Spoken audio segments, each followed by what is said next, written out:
Polemik pertanahan di Indonesia kembali menjadi sorotan seiring mencuatnya berbagai kasus konflik agraria seperti persoalan hak guna usaha antara perusahaan dengan masyarakat adat, serta meningkatnya jumlah tanah terlantar.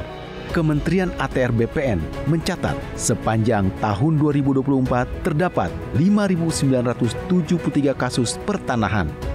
Komisi 2 DPR RI menilai akar persoalan sengketa pertanahan tidak hanya terletak pada tumpang tindih perizinan, tetapi juga lemahnya data pertanahan, kaburnya status hukum tanah, serta minimnya keberpihakan negara terhadap masyarakat. Muhammad Toha mendesak Kementerian ATR BPN untuk memprioritaskan program penyelesaian kasus sengketa dan ganti rugi konflik pertanahan pada tahun anggaran 2025 dan rencana kerja anggaran tahun 2026. Polemik ini merupakan cerminan dari lemahnya tata kelola pertanahan nasional yang harus segera dibenahi secara menyeluruh. Pemerintah harus terlibat aktif dalam menyelesaikan sengketa lahan dan memastikan keadilan dalam pengelolaan agraria. Teman-teman tadi juga menitipkan beberapa masalah atau kasus atau sengketa pertanahan yang ada di seluruh Indonesia. Yang kaitannya itu juga pasti akan membutuhkan anggaran dalam penyelesaian, baik anggaran operasional bagi ATR BPN sendiri atau mungkin nanti ganti rugi dan sebagainya. Seharusnya program prioritasnya itu adalah penyelesaian sengketa sebenarnya. Sementara itu, persoalan tumpang tindih lahan juga masih menjadi momok dalam sektor agraria. Tumpang tindih lahan antara lain disebabkan akibat lemahnya integrasi data pertanahan. Anggota Komisi 2 DPR RI Ahmad Heriawan menyesali masih adanya konflik antara masyarakat dan Kementerian Kehutanan terkait tumpang tindih sertifikasi lahan yang cenderung merugikan rakyat. Kementerian ATR BPN dan Kementerian Kehutanan harus lakukan pemetaan penggunaan lahan yang terintegrasi agar masyarakat maupun pemerintah tak ada lagi yang mengalami kerugian.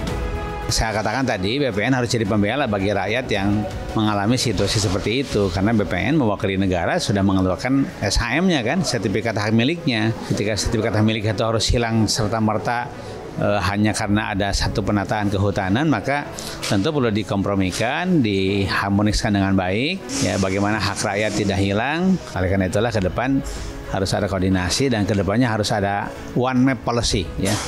Sehingga ketika sebuah lahan ditentukan hak miliknya, milik siapa, itu sudah clear dan clean. Sudah betul-betul bersih, sudah jelas-jelas bahwa ini adalah lahan yang tidak bermasalah. Baik dalam konteks cara pandang undang-undang pertanahan maupun cara pandang undang-undang kehutanan diantaranya. Lebih lanjut, Wakil Ketua Komisi 2 DPR RI menyoroti persoalan hak guna usaha bermasalah akibat banyaknya perusahaan yang tidak memenuhi kewajiban pembayaran pajak atau melanggar ketentuan HGU.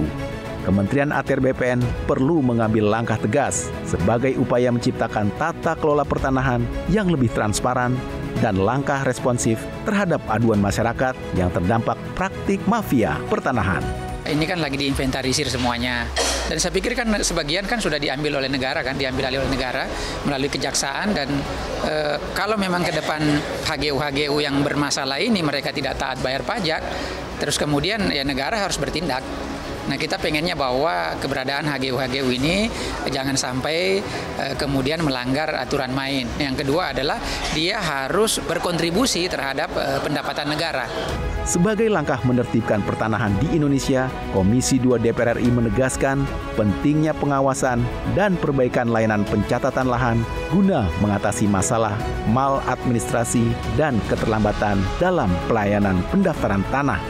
Pembaruan regulasi yang lebih aktual dan berkeadilan menjadi salah satu cara meningkatkan kepercayaan masyarakat dalam pengurusan terkait pertanahan.